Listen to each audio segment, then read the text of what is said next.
Nous accueillons aujourd'hui Fatiha Temzi. Fatiha Temzi est l'auteur d'un roman jeunesse, Échecs et maths, publié récemment chez Book and Beck, ici au Canada.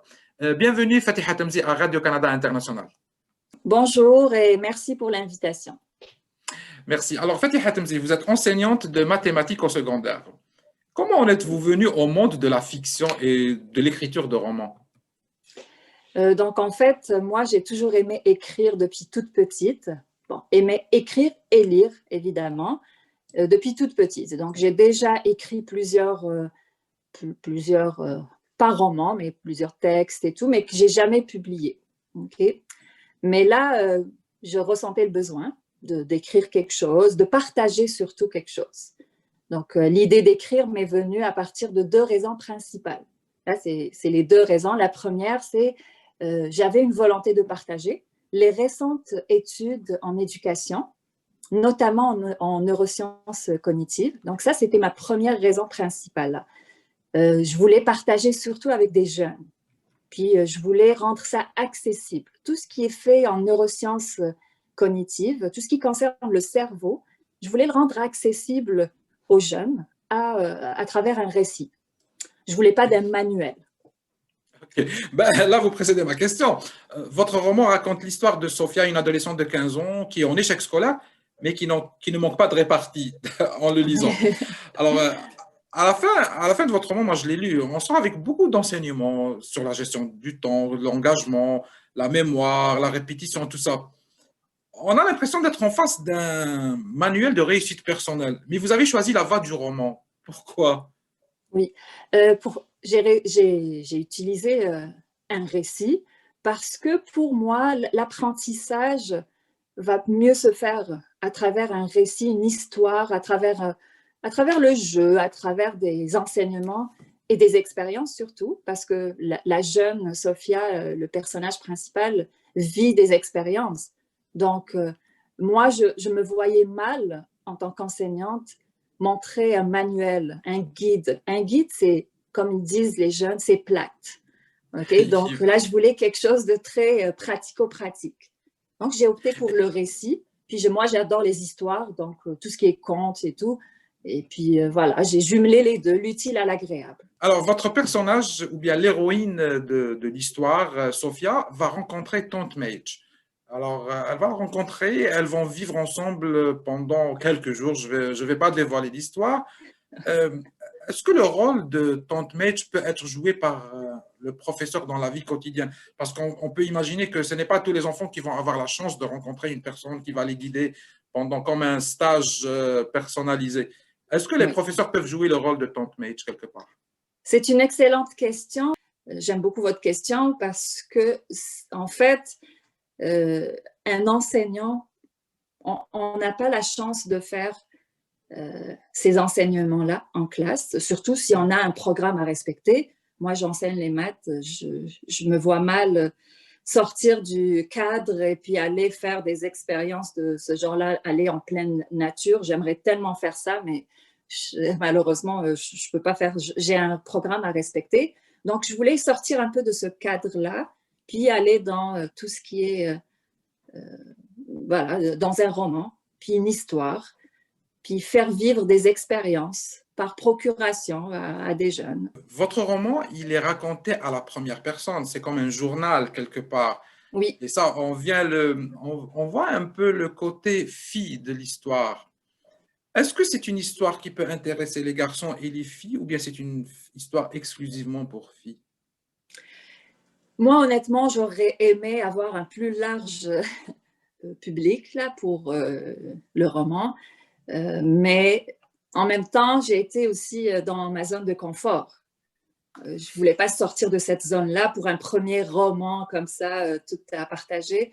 Donc, je voulais faire quelque chose selon ma zone de confort à moi. Selon votre expérience, parfait. Est-ce que les filles et les garçons ont les mêmes défis? Habituellement, on entend plus des histoires de garçons qui décrochent, mais là, on est en face d'une fille qui veut décrocher, qui veut aller travailler parce qu'elle est en échec en maths et elle veut plus parler d'école, même si elle a 15 ans. Oui, c'est vrai. C'est vrai que les garçons décrochent, selon les statistiques évidemment, décrochent plus que les filles.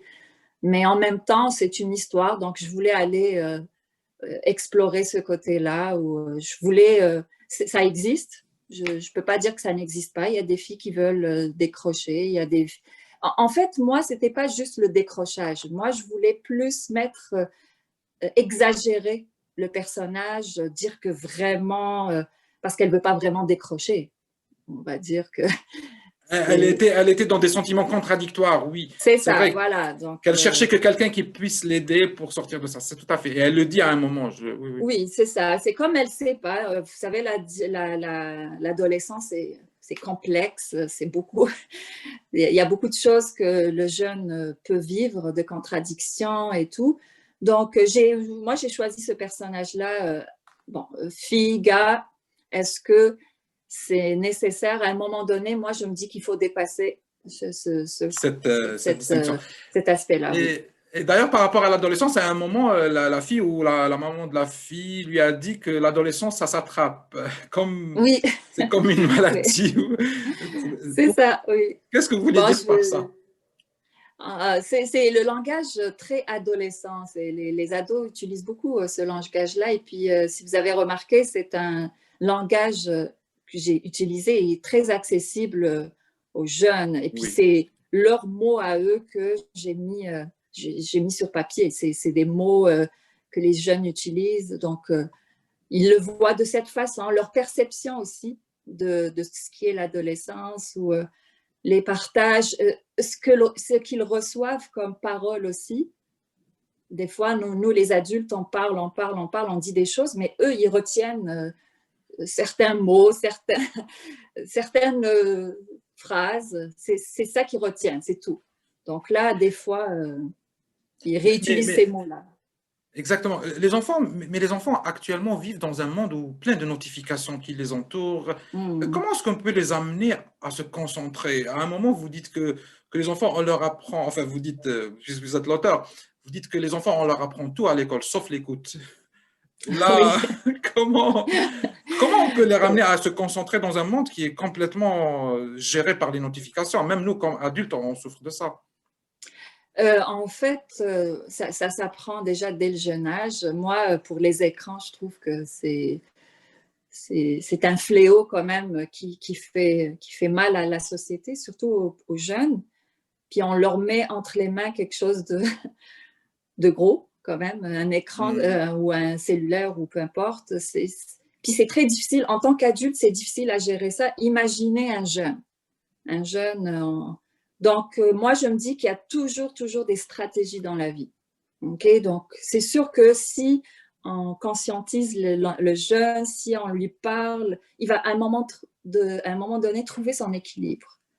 C'est vraiment chercher l'équilibre dans tout ça. Notification, écoute, tout ce monde-là qu'on vit actuellement, que les jeunes aussi vivent, subissent ou peu importe, mais il faut trouver l'équilibre là et ça s'apprend. Moi, je suis très convaincue que tout s'apprend. D'ailleurs, vous dites, vous utilisez dans le roman l'expression de Socrate, je pense, qui dit que tout être humain est perfectible et vous semblez y croire. Donc, Oui, pour vous, il n'y a pas, il y a aucun enfant duquel on peut désespérer, dire là, lui, il est irrécupérable. Non, ça n'existe pas, ça. oui. Moi, j'ai vraiment une croyance qu'on peut se développer, et en plus de ça, c'est pas juste ma croyance à moi, c'est aussi les neurosciences cognitives, encore une fois, qui démontrent que le cerveau, il a une plasticité. Donc, qu'est-ce que ça veut dire? Ça veut dire qu'on peut tout le temps apprendre, se développer. Ça, c'est les sciences qui le disent. Et puis, c'est récent comme étude. Donc, moi, c'est ça que je voulais. Le jeune à l'école, par exemple, il utilise son cerveau. Okay? Donc là, il utilise quelque chose, il doit savoir comment l'utiliser. Donc, je voulais partager ce côté-là que on peut utiliser son cerveau, puis on est tout le temps en apprentissage, et puis il faut être ouvert, et puis il faut être à l'écoute. Il faut être ouvert et à l'écoute. Ça, ce sont deux bases nécessaires.